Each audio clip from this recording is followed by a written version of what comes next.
Velkommen til den her guided bodyscan. Det er en medfølende bodyscan. Og det er en øvelse i at give dig kærlig og rummelig opmærksomhed til din krop. Og at værdsætte, når der er lethed, og give medfølelse, når der er ubehag. Det er en måde at blive venner med din krop på. Og få en fysisk erfaring med trøst, beroligelse, validering af dine oplevelser i kroppen. Så du skal starte med at finde en behagelig stilling, liggende på ryggen, med hænderne lidt ud for kroppen, og fødderne i skulderbreddes afstand. Du er også velkommen til at være siddende eller ændre stilling undervejs, hvis det er nødvendigt. Og placer herefter en eller to hænder over dit hjerte, eller et andet beroligende eller støttende sted på din krop, som er en påmindelse om at bringe kærlig opmærksomhed til din krop gennem hele øvelsen. Og mærk varmen og den blide berøring fra dine hænder.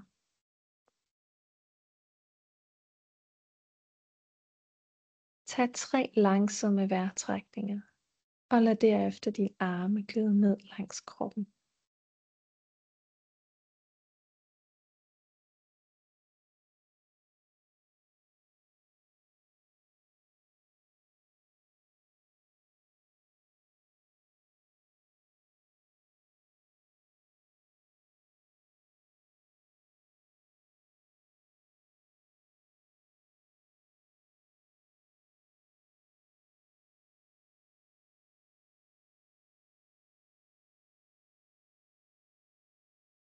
Du vil gennem denne her meditation bringe varm opmærksomhed til hver kropsdel på forskellige måder. Du bevæger dig fra en kropsdel til en anden og øver dig i at være med kroppen med en venlig og medfølende tilgang. Du vil med nysgerrighed og venlighed give opmærksomhed til kroppen. Og hvis du føler lethed og velvære i en bestemt kropsdel, så kan du invitere taknemmelighed til den her del af din krop. Og hvis du opdager, at du er dømmende eller oplever ubehag omkring en kropsdel, så kan du lade varme og medfølelse strømme gennem denne kropsdel. Og måske også placere din hånd på den del af kroppen som en medfølende og støttende gestus. Og du kan forestille dig, at varme og venlighed flyder gennem din hånd og fingre ind i kroppen. Vores kroppe har deres helt egen historie, og det er naturligt, at der kan opstå vanskeligheder eller følelser, der bliver vækket visse steder i kroppen. Og hvis der undervejs er et område i din krop, som du har svært ved at blive ved, kan det enten være en mulighed for at tilbyde dig selv medfølelse, men du er også velkommen til at flytte opmærksomheden til en anden del af kroppen et øjeblik. Især en del af kroppen, som du føler følelsesmæssigt eller fysisk er neutral. Så den her øvelse bliver så behagelig som muligt for dig. Og du er hele tiden fri til at gøre, hvad der føles rigtigt for dig under meditation. Og husk, hvis du føler dig følelsesmæssigt overvældet undervejs, så det vigtigste er at tage vare på dig selv på enhver måde, som du har brug for. Så start med at rette opmærksomheden ned til tæerne på din venstre fod. Begynd at mærke, om der er nogle fornemmelser i din tæer. Din tæer varme eller kolde. Er de tørre eller fugtige?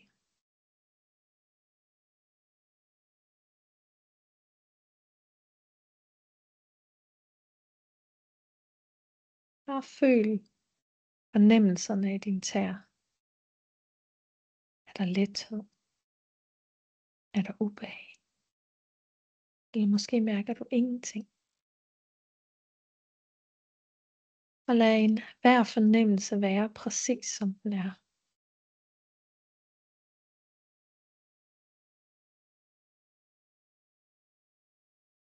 Og hvis din tær føles godt, eller det føles rart, så kan du måske bevæge dem lidt og udvise taknemmelighed for din tær.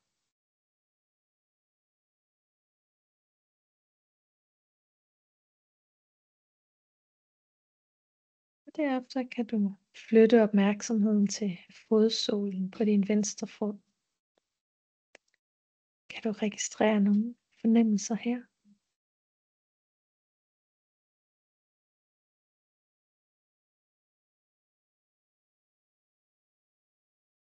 Fodsålen har et lille overfladeareal, men de bærer alligevel hele din krop dagen igennem. De arbejder så hårdt. Så er du velkommen til at sende din venstre fodsåle taknemmelighed, hvis det føles rigtigt. Og hvis der er noget ubehag, så åbn dig for det på en omsorgsfuld og medfølende måde.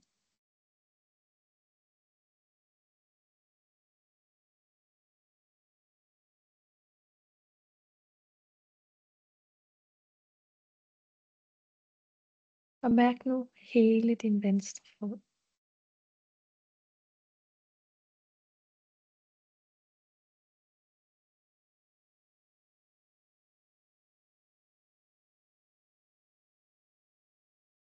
Hvis din fod føles behagelig, så kan du udtrykke taknemmelighed.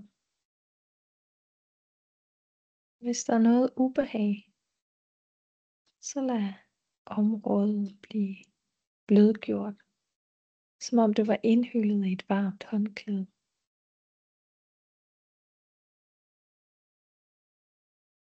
Hvis du har lyst, så kan du anerkende dit ubehag med venlige ord. For eksempel, det er lidt ubehageligt. Må jeg give mig selv, hvad jeg har brug for?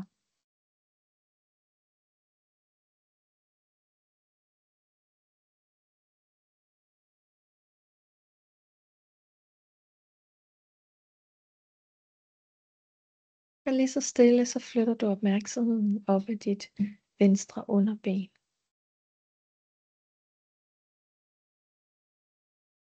En del af gangen. Og mærk, hvilke kropslige fornemmelser, der er til stede.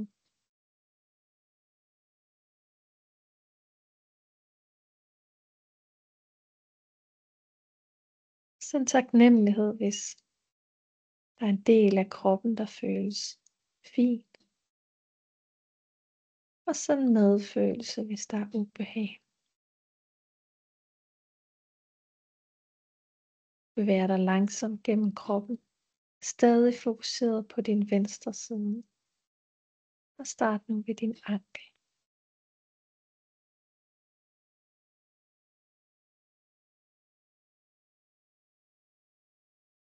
Og er der ubehag, så sender du medfølelse af varme til anklen.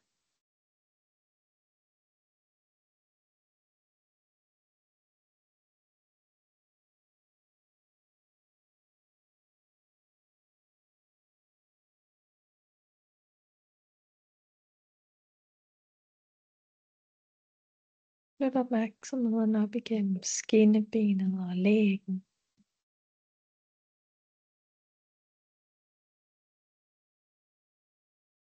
Er der ubehag, spændinger, sender du varme og medfølelse. Og mærker du ingenting, så kan du sende taknemmelighed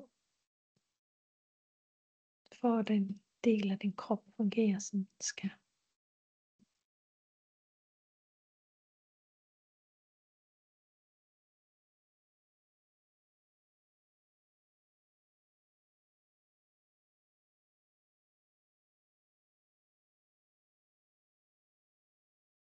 Og flyt opmærksomheden op til dit knæ. Den mærker du efter, om der er ubehag. Hvis der er det, sender du medfølelse og varme til knæet. Og mærker du ingenting eller lethed, så kan du vælge at sende taknemmelighed for det.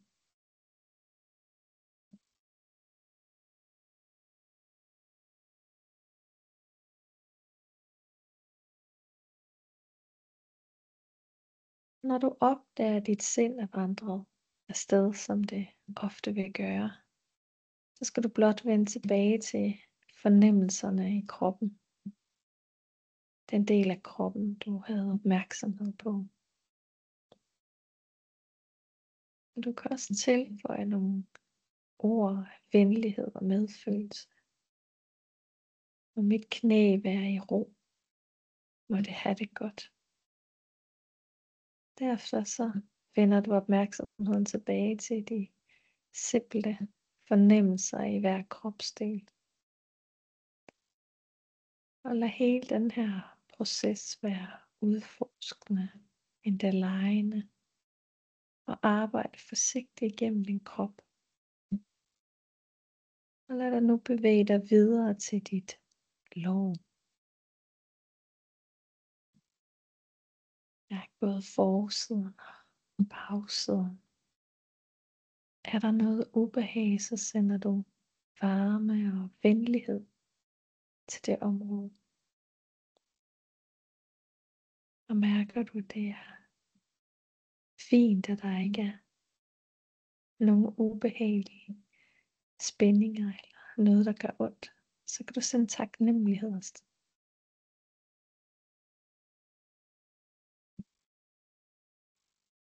Flyt opmærksomheden op til din hofte. Send varme og venlighed, hvis der er ubehag eller spændinger i kroppen. Send taknemmelighed. Og hvis hoften er helt fin, som den er nu.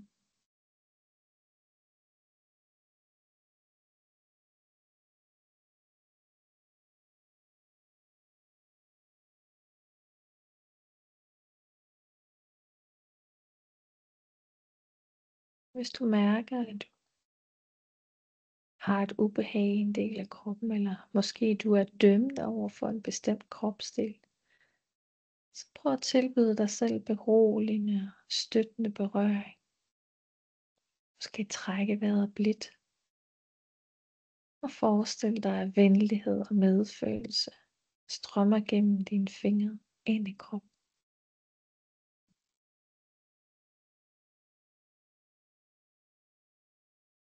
Eller hvis du mærker letheden, så giv dig selv et indre smil af taknemmelighed, hvis det føles rigtigt.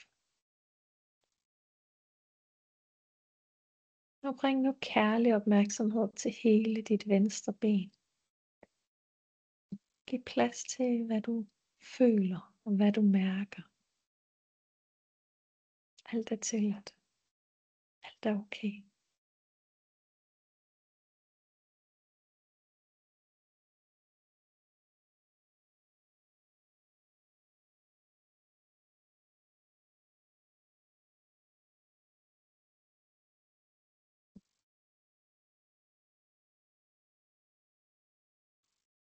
Flyt så opmærksomheden over til din højre side.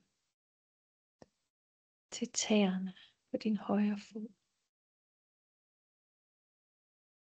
Er der ubehag, så giver du det varme og medfølelse. Mærker du lethed, kan du sende taknemmelighed afsted til dine tæer.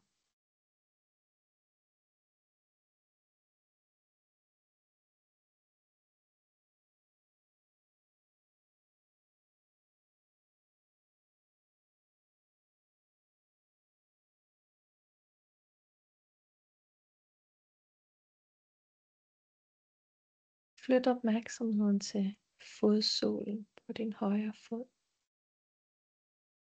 Mærk efter, om der er ubehag eller spændinger. Hvis der er, så giver du det varme og medfølelse. Måske nogle venlige ord.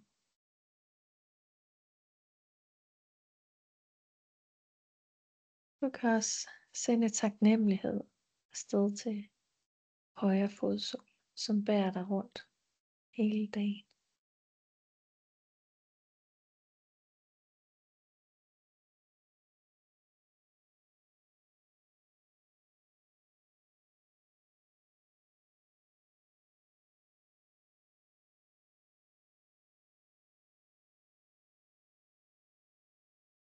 Mærk så hele højre fod. Er der ubehag, sender du varme og medfølelse. Om at højre fod er pakket ind i et varmt og blødt håndklæde. Mærker du lethed eller ingenting, kan du sende taknemmelighed afsted for det.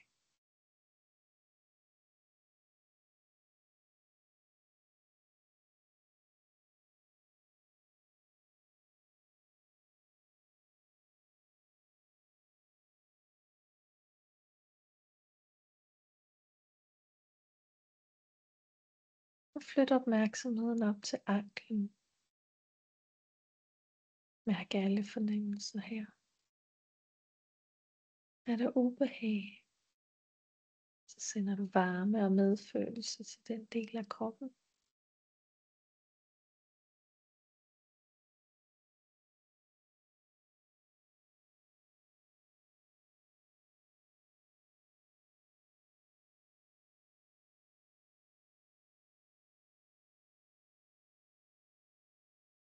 Og lad opmærksomheden glide op af underben, dit skinneben, lægen. Og er der ubehag eller spændinger, så sender du varme og medfølelse. Venlige ord. Mærker du ingenting, så kan du være taknemmelig for det.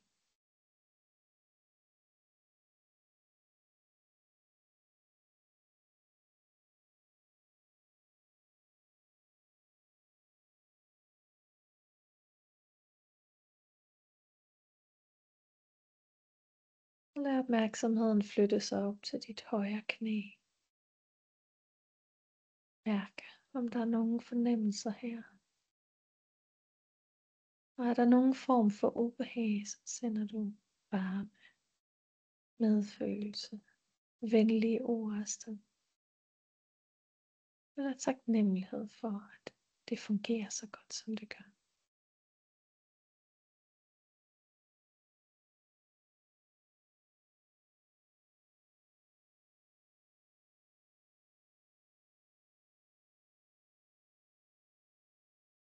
Og du er velkommen til at springe over en hvilken som helst del af kroppen, hvis der opstår for meget fysisk eller følelsesmæssig ubehag. Måske kan du flytte opmærksomheden til en anden kropsdel et stykke tid. Og vælg en kropsdel, der er følelsesmæssigt eller fysisk neutral.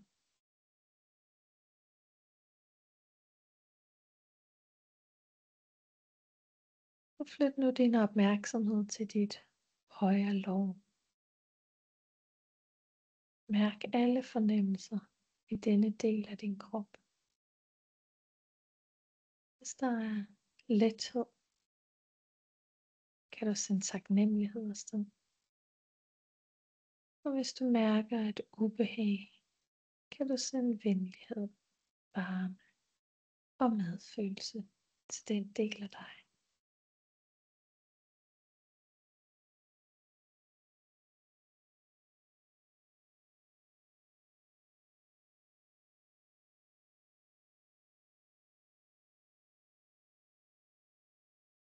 Og flyt hele opmærksomheden op til din højre hofte.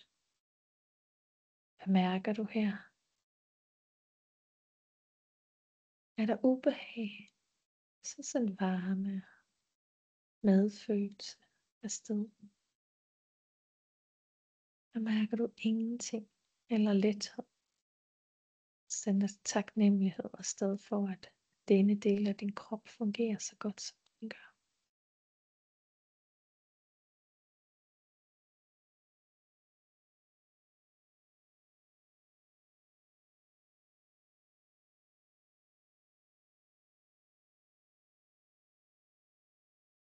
Og mærk nu hele dit højre ben.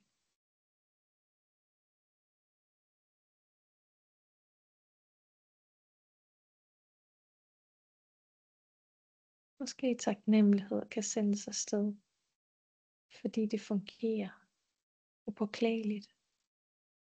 Eller måske er der et ubehag, hvor du har brug for at sende varme og venlighed afsted.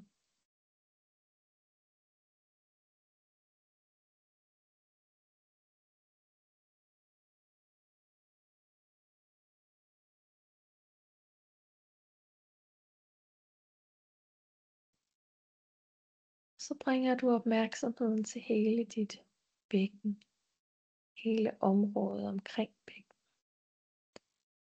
De stærke knogler, der understøtter dine ben, men også det helt bløde væv i hele bækkenområdet. Måske mærker du dine baller på gulvet eller på stolen. Store muskler, der hjælper dig med at gå op ad trappen, men også tillader dig at sidde blødt og behageligt.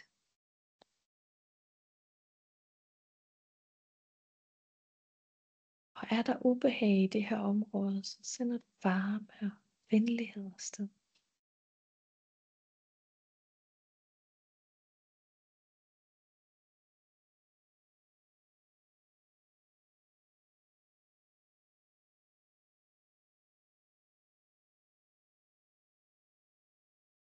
Og så flyt opmærksomheden op til din lænd. Meget stress kan læres i lænden. Og hvis du mærker et ubehag eller spændinger, kan du forestille dig, at dine muskler slapper af, smelter med blidhed.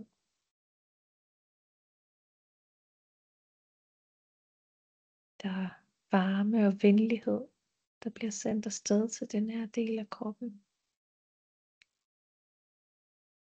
Måske har du brug for at justere din stilling en lille smule, for at gøre dig det behageligt. Føle, at du ligger godt.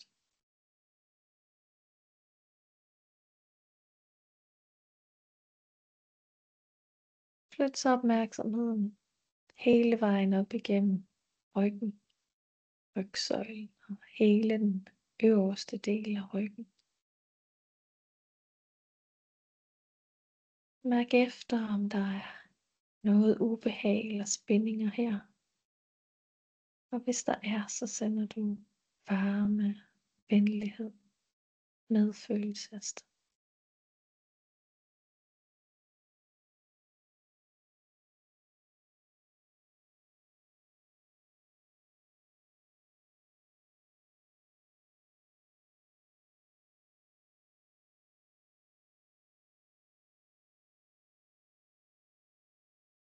Og så flytter du opmærksomheden om til forsiden af din krop, til din mave.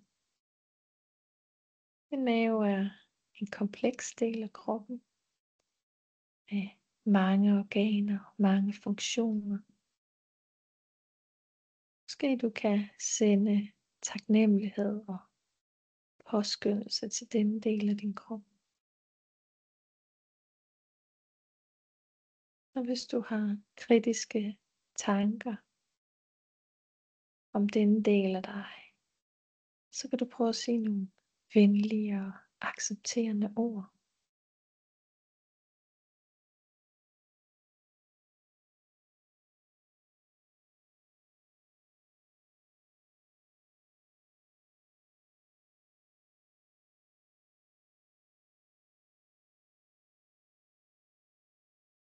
Så bevæger du dig stille og roligt op ad forsiden på kroppen, op til bryst og brystkassen, centret for din vejrtrækning, dit hjertecenter.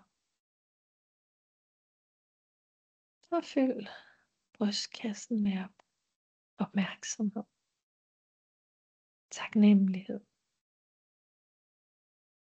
en accept.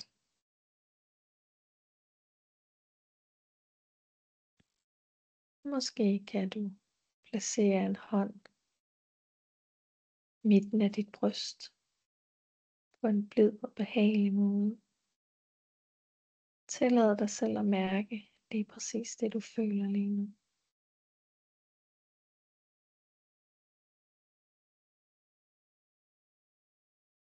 Og du kan frit røre ved den kropsdel, vi går igennem, hvis det føles rigtigt for dig.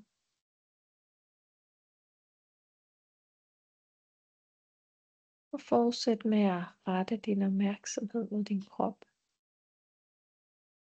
Med varme og venlighed.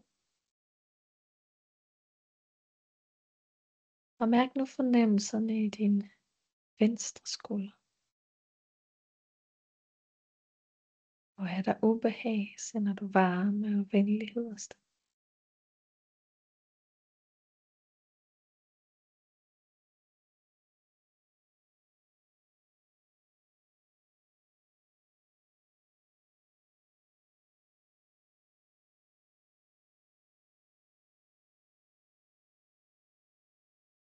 Og ret så opmærksomheden mod venstre overarm. Er der brug for varme og venlighed? Eller kan du sende taknemmelighed afsted?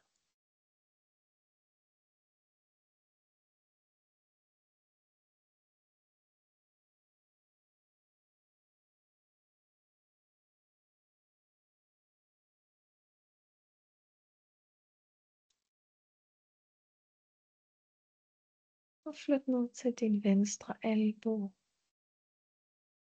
Hvad mærker du her? Er der ubehag, sender du varme og venlighed afsted.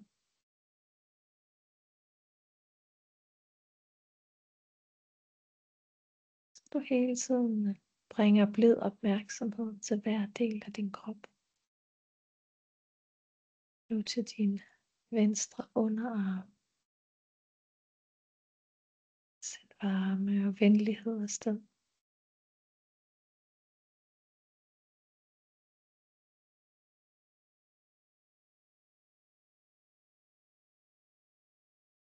Ned til håndledet. Hvad mærker du her?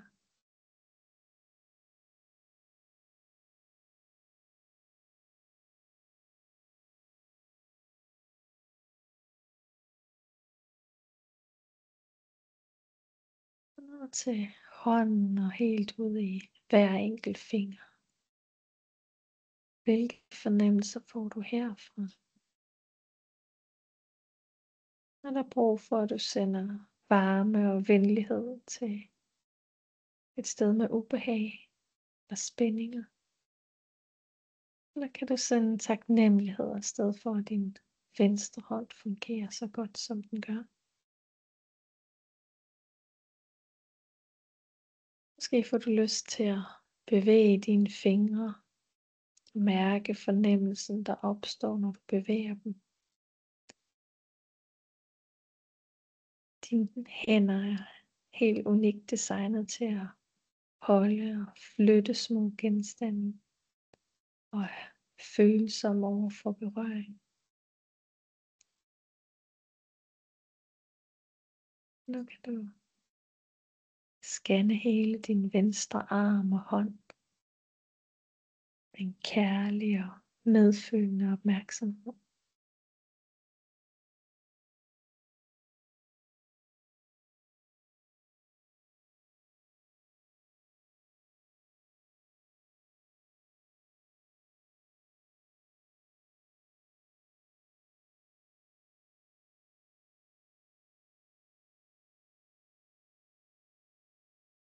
Så flytter du opmærksomheden over til din højre side, til din højre skulder.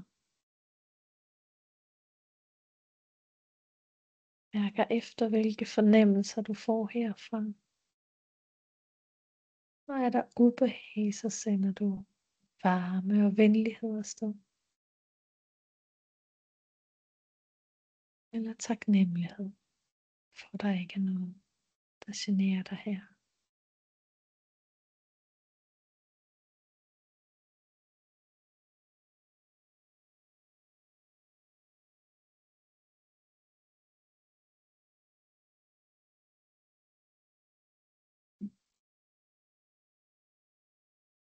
Og ned til højre overarm.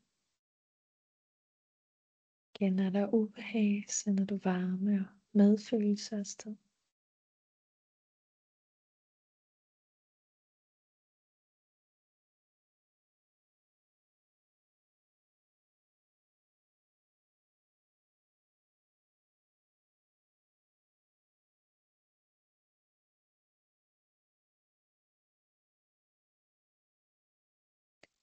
Glid ned til din højre albue. Hvad mærker du her? Er der brug for varme og venlighed?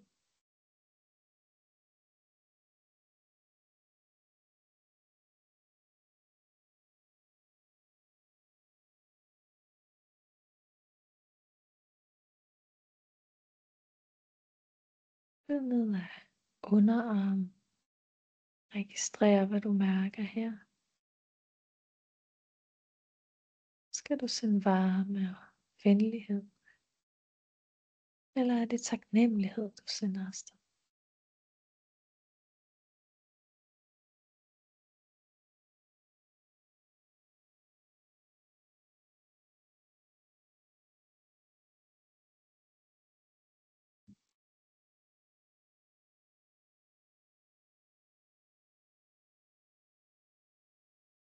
Og glid så ned igennem håndled.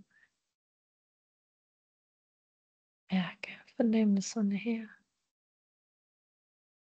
Send varme og venlighed afsted.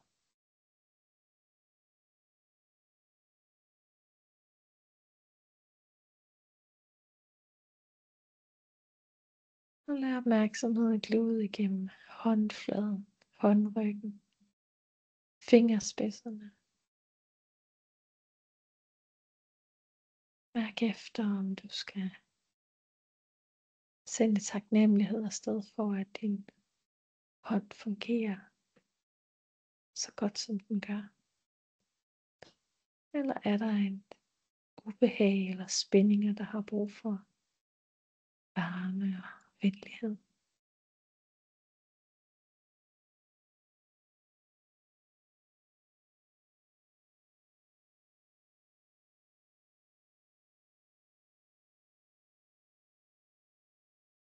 Og mærk hele din højre arm.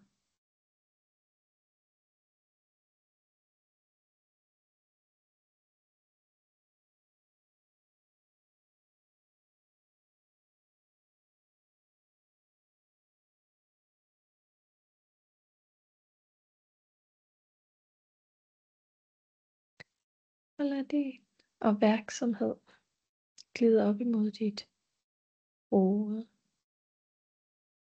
Start med nakken.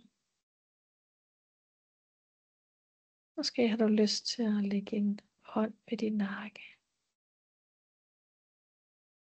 Mærke efter, hvordan nakken støtter dit hoved hele dagen. Og hvordan der bliver transporteret blod op til din hjerne. Og luft til kroppen. Send taknemmelighed, venlighed til din nakke. Enten mentalt eller ved en fysisk berøring.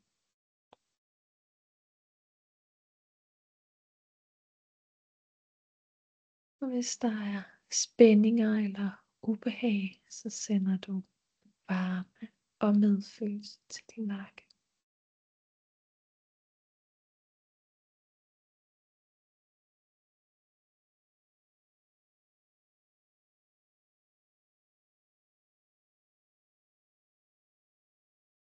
Flyt så opmærksomheden op til baghovedet, den hårde skal, der beskytter din hjerne. Så kan du røre baghovedet med din hånd.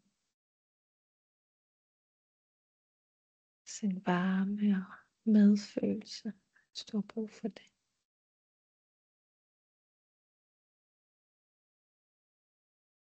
Eller blot berøre området med din opmærksomhed.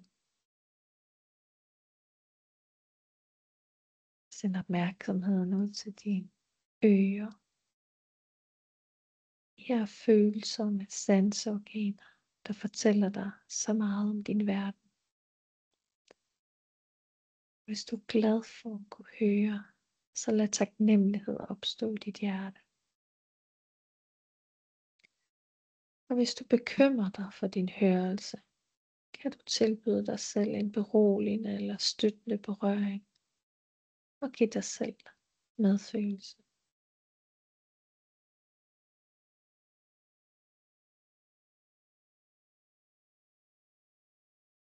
Flyt opmærksomheden til dine øjne og området omkring øjnene.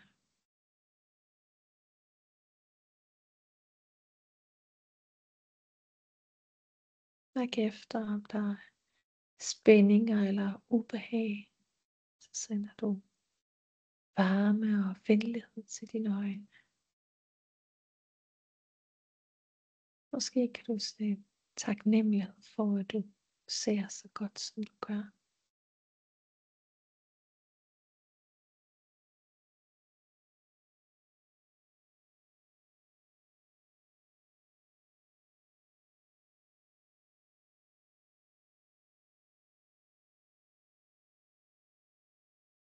Flyt opmærksomheden til din næse. Hvilke fornemmelser er der her? Måske kan du sende taknemmelighed for, at din næse kan være med til at trække vejret ind og registrere alle mulige forskellige dufte gennem din dag.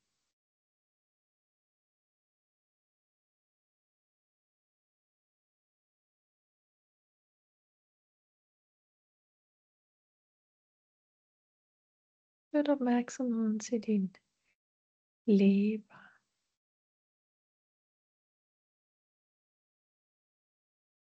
Læber, som smiler gennem din dag.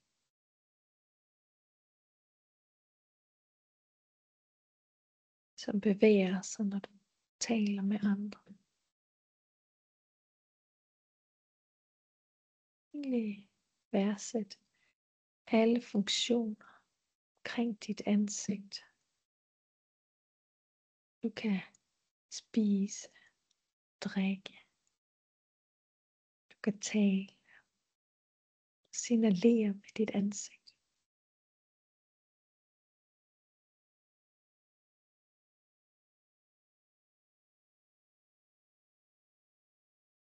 Du flytter også opmærksomheden op til din pande. Isen. Fornemmer du her? Er der brug for varme og venlighed? Eller taknemmelighed? Og også opmærksomhed til din hjerne.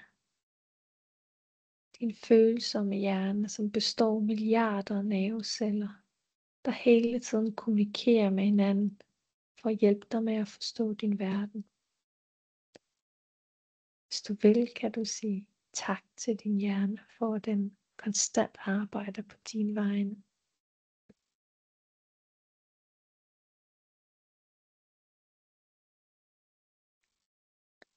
Og giv nu opmærksomhed til hele din krop. Hele vejen fra toppen af hovedet ned igennem kroppen til yderste del af tæerne og fingerspidserne.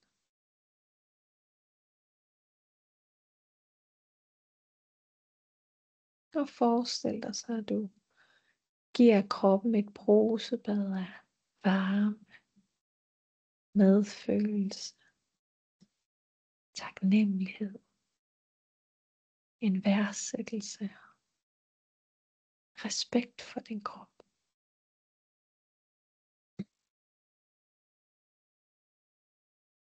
Måske kan du sende ord afsted. Måske er det mere en fornemmelse. Og lad dig bade i den her varme, venlige, medfølende, taknemmelige energi.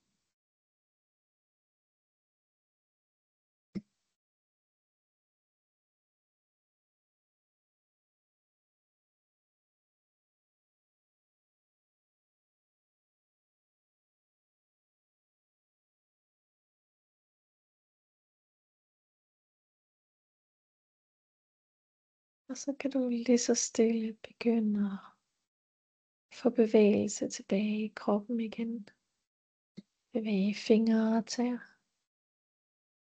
Lige så stille åbne øjnene. Måske har du brug for at strække kroppen. Lige så stille væk den igen.